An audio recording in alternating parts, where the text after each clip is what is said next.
दे दूं? आपके पैर कहाँ है भाभी? चल फोन कर। हेलो। हेलो, भैया हैं? जी नहीं, वो किसी जरूरी काम से बाहर गए हैं। बाहर गए? मैसेज छोड़। उनसे कहिए कि आते ही भाभी को फोन करें यहाँ। जी जरूर। आप जरा उठिए, मेरे सामने ये हार निशा को पहनाइए। अरे भाभी, कैसे पहनाऊं? आपकी बहन तो शर्म के मारे नीचे नहीं आ रही। अरे अगर वो नीचे नहीं आ रही है तो चल हम उसके पास चलते हैं, लड़के वाले हैं, बारात लेके जाएंगे।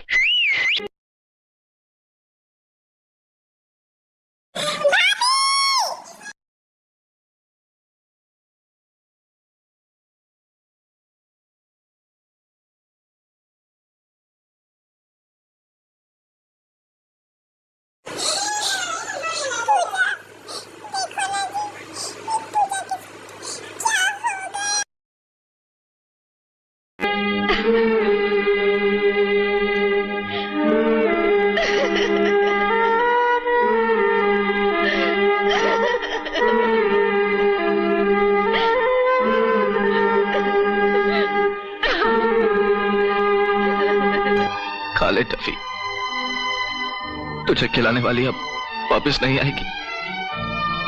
वो तो निर्मोही थी, 4 दिन का मोह जताकर हमें अकेला छोड़ गई। खा ले बेटा। भाई मियां, हौसला रखो। पता नहीं क्या जादू था इस बच्चे में, इसके बिना तो हम जीना भूल गए। जीना भूल गए डॉक्टर।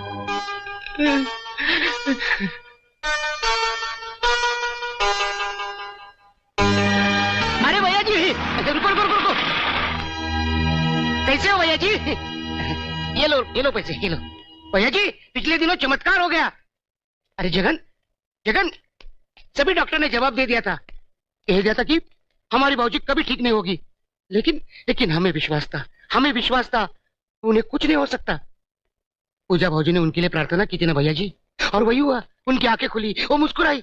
हमने उनको यही कहा, ये सब चमत्कार उस भाऊजी का है जिसका हाथ हमारे सर पर हमेशा है। भैया जी, मैं ये खुशखबरी अपनी पूजा भाऊजी को जाकर सुनाता हूँ।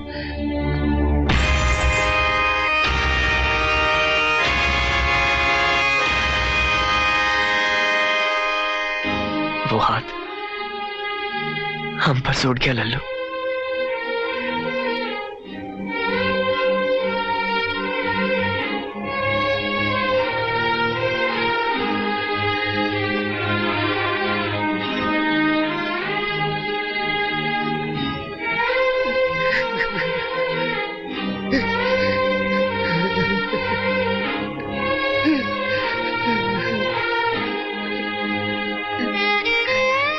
बड़े भैया, ये क्या हो गया बड़े भैया? क्या हो गया बड़े भैया? मालिक हमारे आंसुओं के लिए जान दे गई बाबूजी। अपने आशीर्वाद में हमारे बाबूजी को जीवन दान दे गई बाबूजी, जीवन दान दे गई। बड़े भैया, पूछो उस भगवान से, अच्छे लोगों को अपने पास क्यों बुला लेते हैं? क्यों बुला लेते हैं? पूछो ना भैया जी, पूछो ना। लल्लू, तेरी पूजा भौजी तो स्नेह की देवी थी, ममता का भंडार भरा था उसमें। वो भी तो प्यार का भूखा है, उसे भी तो प्यार चाहिए लल्लू, उसे भी तो प्यार चाहिए। बाबा जी, आप जिस प्यार और ममता की बात कर रहे हो, उस पे तो हमारे बुन्ने राजा का हक था ना, था ना हक। अब क्या होगा बुन्ने राजा का? बड़े भैया, अब क्या होगा बुन्ने राजा का? बड़े भैया बोलिए ना, क्या होगा बुन्ने राजा का? बोलिए ना भैया।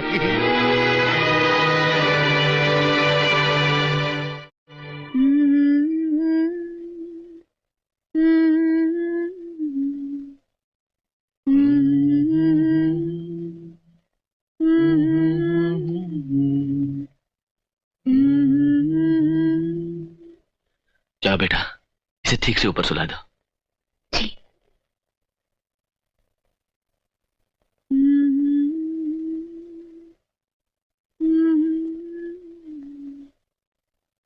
मुन्ना सो गया? कोशिश कर रहा है। मौसी की गोद को मां की गोद समझ रहा है।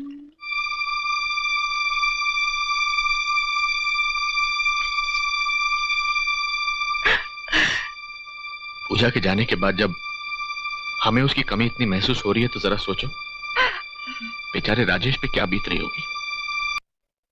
वो खुद भले ही कुछ ना कहे, लेकिन इतने दिनों से उसकी हालत तो हम लोग देख ही रहे हैं। अंदर ही अंदर उसे फिक्र खाई जा रही है और उसकी परेशानी की वजह है मुन्ने की परवरिश। अब डॉक्टर साहब इसका क्या इलाज? इलाज है मामा जी, इलाज है। भाई मियां, हमें राजेश का घर फिर से बसाना चाहिए। सांसें रुक जाती है मगर जिंदगी रुकती नहीं। मामा जी, एक बच्चे के लिए माँ का साया बहुत जरूरी होता है। भाई मियां, बहुत जरूरी होता है। मैं तो कहता हूं मौका देखकर राजेश से ये बात कर लेनी चाहिए। अच्छा बेटा, मुझे डिस्पेंसरी छोड़ दे, राजेश की दवाइयां भी भिजवा दूं। अच्छा प्रोफेसर साहब।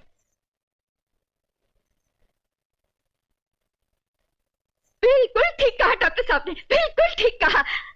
अरे राजेश बेटा, राजेश बेटा, तुझे अपने मुन्ने के भविष्य के लिए परेशान होने की बिल्कुल जरूरत नहीं। मेरी बात मान, तू फिर से ब्याह कर ले। ओहो, अब तेरी उम्र ही क्या है, अच्छे अच्छे रिश्ते तो आज भी मौजूद हैं। दूर क्यों जाते हो? मेरी स्वीटी तो आज भी शादी के लिए तैयार है। राजेश का ब्याह उस समय स्वीटी से हुआ होता तो आज ये दिन देखने को न मिलता। भगवंती, तुम चुप रहो जी। राजेश बेटा, मैंने स्वीटी से बात भी कर ली है। बस उसकी एक ही शर्त है, मुन्ने को आया संभालेगी। क्या मुन्ने राजा को आया संभालेगी? हाँ। बड़े भैया, बड़े भैया, हम आपके सामने हाथ जोड़ते हैं, लेकिन बहू जी की इस निशानी को ऐसे औरत के हाथ में मत सौंपिए जिसे माँ शब्द का अर्थ भी न मालूम हो। ए लल्लू, बीच में मत बोल। लल्लू ठीक कह रहा है भागवंती। तुम्हारी इस पसंद में वो गुण नहीं जो एक माँ का फर्ज अदा कर सके।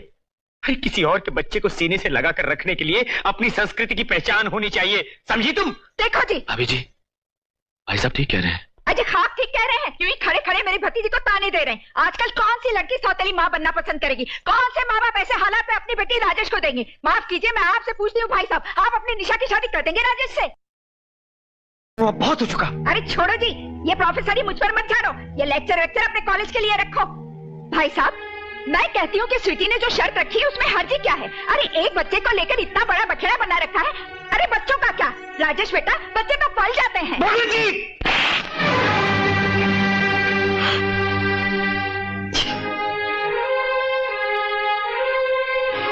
शायद तुम्हारे इसी स्वभाव की वजह से भागवंती, आज तक हम बेऔलाद रहे। मुन्ने के लिए मैं सौतेली मां नहीं लाना चाहता। हर सौतेली माँ बुरी थोड़ी ही होती है राजेश। भैया ना प्रेम, मैं दोबारा शादी नहीं करूंगा। आप प्रोफेसर, राजेश शादी के लिए मना कर रहा है। प्रोफेसर, इसकी बात भी सही है। किसी अनजान लड़की को बिना देखे भले कैसे सौंप दे अपने जिगर का टुकड़ा? पापा, मुन्ने और मेरे लिए पूजा की यादें काफी हैं। वो तो हम सबके लिए है राजेश, लेकिन आज नहीं तो कल शादी तो करनी होगी ना। चलो आज हम सब हैं मुन्ने की देखभाल के लिए, उसके दादा नाना नानी, लेकिन कल हम नहीं रहेंगे बेटा। जिंदगी में सहारे की हर कदम पर जरूरत पड़ती है, और फिर औलाद की सही परवरिश एक बहुत बड़ी जिम्मेदारी है बेटे। लेकिन मुन्ने के लिए कोई ऐसी मां भी आ सकती है पापा, जो आगे जाकर उसे पराया कर दे। उसके लिए मां ऐसी आएगी राजेश जो उसकी अपनी हो। कैलाशनाथ, अगर पूजा की जगह निशा इस घर में आ जाए तो? मैं फिर भी तुमको चाहूंगा, मैं फिर भी तुम। और मुन्ना तो सुबह शाम उसी की गोद में रहता है। निशा से ब्याह कर लो राजेश। इस हालात में अगर कोई मां की जगह ले सकता है तो वो है उसकी मौसी। प्रेम, तुम क्या कहते हो? मान जाओ भैया। मुन्ने को मां मिल जाएगी राजेश?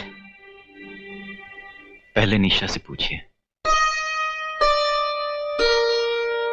मैंने तो यही ठीक समझा और कैलाश नाथ से निशा के रिश्ते की बात कर ली। निशा उस घर में बहू बनकर चली जाए और पूजा के उस घर को फिर से हरा भरा कर दे, इससे ज्यादा खुशी की बात हमारे लिए और क्या हो सकती है। बस एक बार निशा से पूछ लूं और अगर उसने हाँ कर दी तो उसकी शादी भी बहुत धूमधाम से करेंगे। पूजा के ना रहने से हमारी तरफ से उसकी विदाई में कोई कमी नहीं रहनी चाहिए। अरे निशा, तेरी क्या मर्जी है बेटी, जैसा आप ठीक समझो। मैं अभी कैलाशनाथ को फोन करता हूँ। हेलो कैलाशनाथ, निशा ने हाँ कर दी है। हाँ, मैं आज ही पंडित जी को बुलाकर जल्द से जल्द शादी का मुहूर्त निकलवाता हूँ। हम टेकरी दर्शन के लिए गए थे। अच्छा, सोचा मुन्ने से मिलते चले। कहाँ है मुन्ना? ऊपर है निशा के कमरे में। जा बेटा, मुन्ना को लेके आ। अभी लाई। जी जी, आंटी ने मुन्ने को नीचे बुलाया है, ले जाए? हाँ, संभाल के। Don't worry. देखिए हमारे हाथ में क्या है, इनकी शादी का कार्ड। जरा पढ़ के तो सुनाइए। ईश्वर की असीम कृपा से हमारी सुपुत्री आयुष्मती निशा का शुभ विवाह चिरंजीव राजेश के साथ तय हुआ है। आप सब सपरिवार पधारें। क्या पढ़ रही है? ठीक से पढ़। ठीक से तो पढ़ रही हूँ। ईश्वर की असीम कृपा से हमारी सुपुत्री आयुष्मती निशा का शुभ विवाह चिरंजीव राजेश के साथ तय हुआ है। आप सब सपरिवार पधार कर वर वधू को आशीर्वाद दे। ला मुझे दे।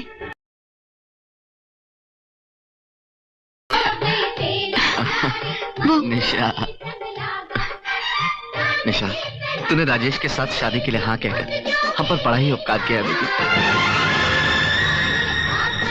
जीवन दिया, नया जीवन दिया। देख,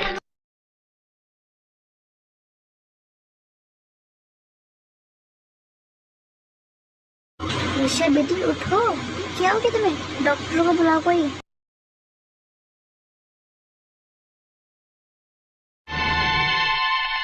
तबीयत तो एकदम ठीक है निशा की। वैसे मैंने उसे इंजेक्शन दे दिया है, थोड़ी देर में होश आ जाएगा। लेकिन डॉक्टर साहब, ये अचानक कब? शादी ब्याह का मामला है, थकावट की वजह से चक्कर आ गया होगा। प्रोफेसर साहब घबराइए नहीं, मैं चलता हूँ। बोला जरा। चलो शुक्र है, अब हमें भी इजाजत दीजिए। ओके मुन्ना, आ जाओ आ जाओ आ जाओ। ले अच्छा जी, जाना है। मम्मी, मैं निशा से एक बार मिलना चाह रहा था। आओ ना। नहीं, अभी नहीं, अभी मैं डिस्टर्ब नहीं करना चाहता। आप ये चिट्ठी उसे दे दीजिएगा। ठीक है। मुन्ने के लिए जो कदम तुमने उठाया है उसके लिए मैं तुम्हारा एहसानमंद हूँ। सब इस फैसले से बहुत खुश हैं, लेकिन मैं जानता हूँ कि हर लड़की के कुछ अपने सपने, अपने अरमान होते हैं। निशा, अगर तुम्हारे दिल में जरा सी भी बात हो तो मुझे जरूर बताना। तुम्हारी खुशी से बढ़कर और कोई शय नहीं। राजेश। चाचा के पास जा जा। आ बेटा।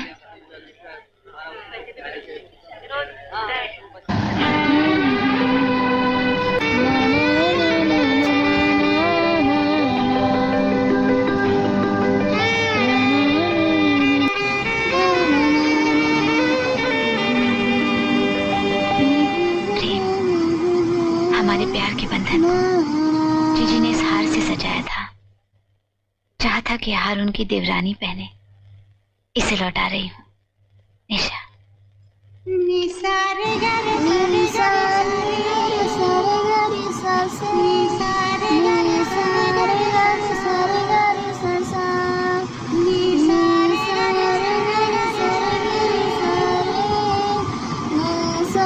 टफी, मेरा एक काम कर दो, इसे प्रेम को दे दो। ला ला ला ला ला ला ला ला ला ला ला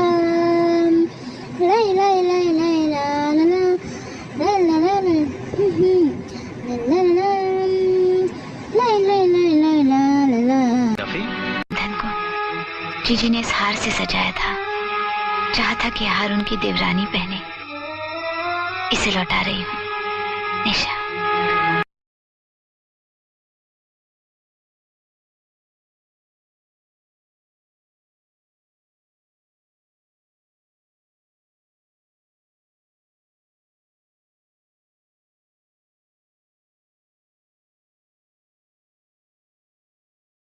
करने चले थे।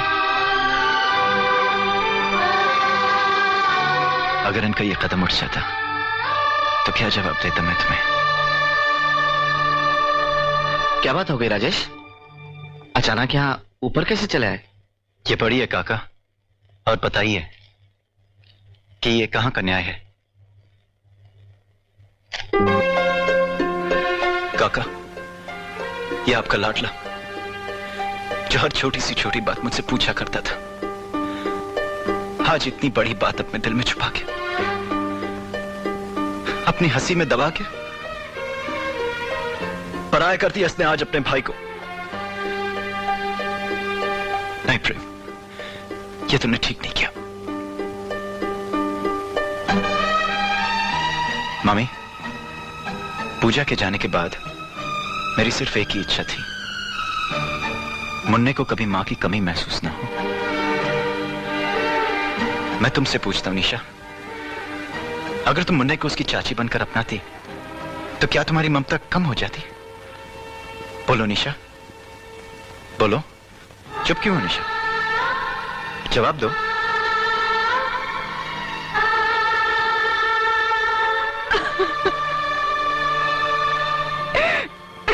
अरे पगली, सारा जीवन सारी खुशियां त्याग करने चली थी।